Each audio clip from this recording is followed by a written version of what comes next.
la idea surgió porque nos reunimos yo con la sala Food Factory, con los dueños, y nada, queríamos hacer un concierto con un buen cartel de DJs para que marcar una buena noche en Valencia, un buen festival. Y nada, barajamos varios grupos y la verdad es que se nos pusieron a tiro los Invencible Spirit y nada, nos pusimos en contacto con ellos y vamos a hacer un buen festival.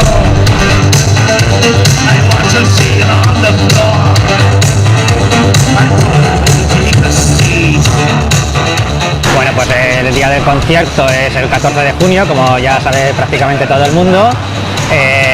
Bueno, los locales y los puntos de venta colaboradores de la fiesta son, pues hay varios. Está Café Lola, como siempre, al lado de Food Factory, Flesidisco, Digital Records, Ultrason Music, la tienda de Rafa Pastor.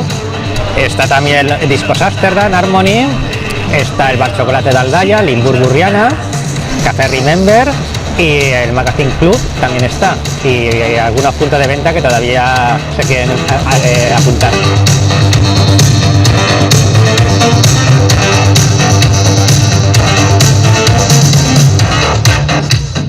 Bueno, pues la apertura de puertas será a las 9 de la noche y el concierto más o menos empezará sobre las 11, 11 y media, empezará el concierto.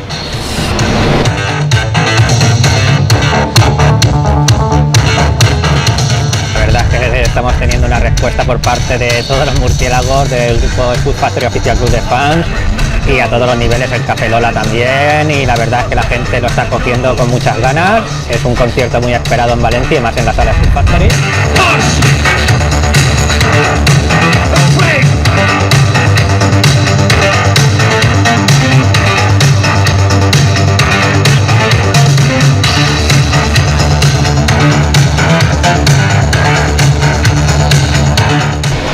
La verdad es que sí, porque la aceptación que estamos teniendo y la gente está muy ilusionada.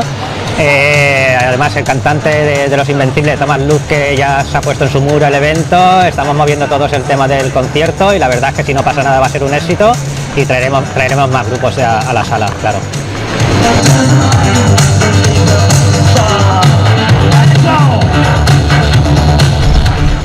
Bueno, os esperamos a todos el día 14 de junio en la sala Food Factory con el conciertazo de Los Invencible Spirit. Y nada, os dejo con un vídeo ahora de un directo de ellos para que hagáis boca y nos vemos el 14 de junio.